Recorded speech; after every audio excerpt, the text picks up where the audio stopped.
Coba deh bayangin, manusia pertama itu ukurannya sama sekali nggak seperti kita.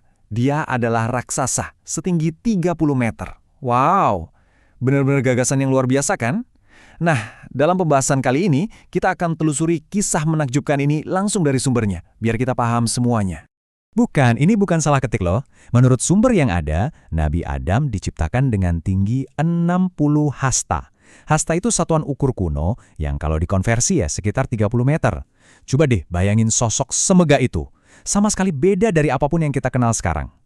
Nah, ini nih pertanyaan besarnya. Kalau nenek moyang kita itu segitu agungnya, terus kok kita sekarang jadi, ya, segini aja? Apa yang terjadi? Pertanyaan inilah yang akan jadi pemandu kita dalam penelusuran kali ini. Oke, untuk menjawab itu, kita harus mundur jauh banget ke belakang.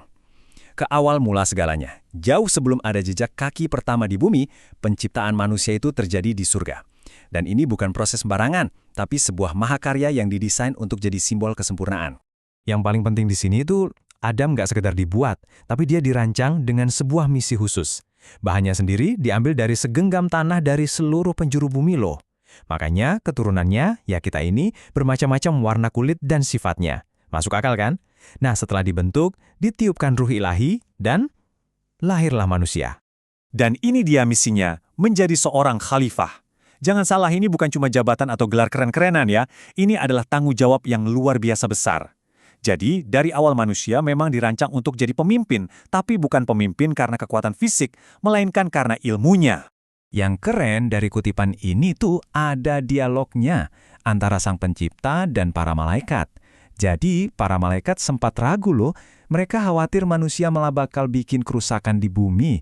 Tapi jawaban sang pencipta itu seolah bilang, tenang, aku tahu apa yang aku lakukan, ada rencana besar di balik ini semua. Ini seakan menegaskan kalau manusia itu punya peran yang sangat spesial.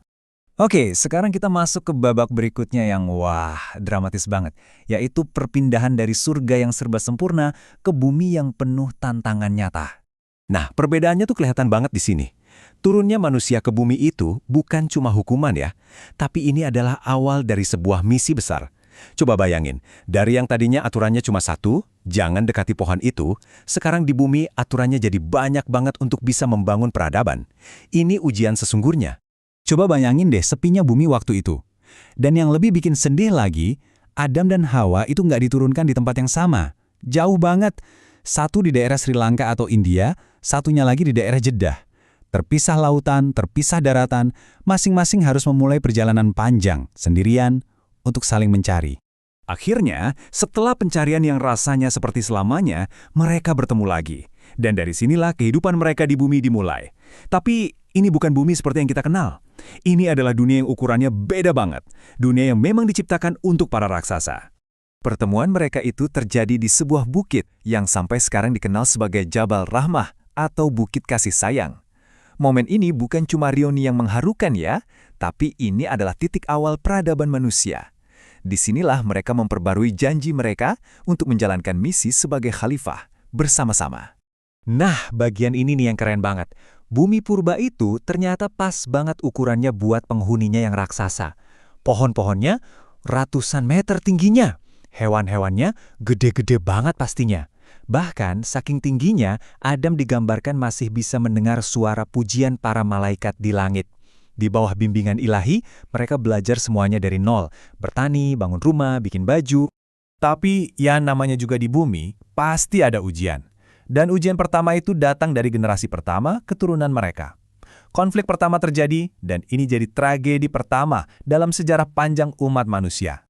Masalahnya, itu berawal dari persembahan kurban antara Habil dan Kabil. Ini ujian soal ketulusan.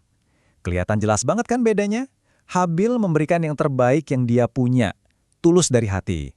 Sementara Kabil, ya seadanya aja, asal-asalan. Nah, waktu kurban Habil diterima, disitulah rasa iri di hati Kabil mulai membara. Dan terjadilah tragedi itu. Untuk pertama kalinya, ada pertumpahan darah manusia di muka bumi. Kabil, dalam kebingungan dan paniknya, sama sekali nggak tahu harus berbuat apa dengan jasad saudaranya. Sampai, dia dapat pelajaran dari sumber yang nggak disangka-sangka, seekor burung gagak. Dia melihat gagak itu mengubur gagak lain yang mati. Dan dari situlah Kabil menirunya. Itulah prosesi pemakaman pertama umat manusia, sebuah pelajaran yang datang dari penyesalan yang sangat dalam.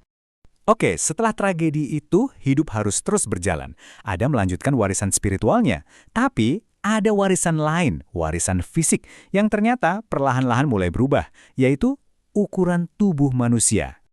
Jadi, kita balik lagi ke pertanyaan di awal tadi. Kenapa kita jadi lebih kecil? Menurut sumber ceritanya, ini semua adalah bagian dari rencana ilahi. Jadi tinggi manusia itu nggak langsung anjlok, tapi menyusut sedikit demi sedikit dari satu generasi ke generasi berikutnya. Kenapa? Ya ini semacam adaptasi, supaya pas dengan bumi yang makin lama makin padat penduduknya, biar seimbang antara jumlah manusia dan sumber daya alamnya.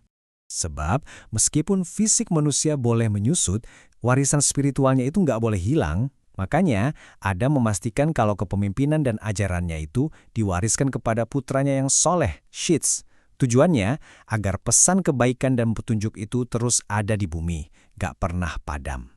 Nah, ini yang membawa kita ke perenungan terakhir. Kisah manusia pertama setinggi 30 meter ini, pada akhirnya bukan cuma soal ukuran fisik kan, ini tentang betapa agungnya asal-usul kita, dan betapa beratnya tanggung jawab yang kita pikul. Kita mungkin gak setinggi nenek moyang kita, tapi tugas kita sebagai khalifah, sebagai penjaga bumi ini, tetap sama persis. Jadi, pertanyaannya buat kita semua, kalau awal kita sebegitu mulianya, gimana cara kita menjalankan tanggung jawab itu sekarang?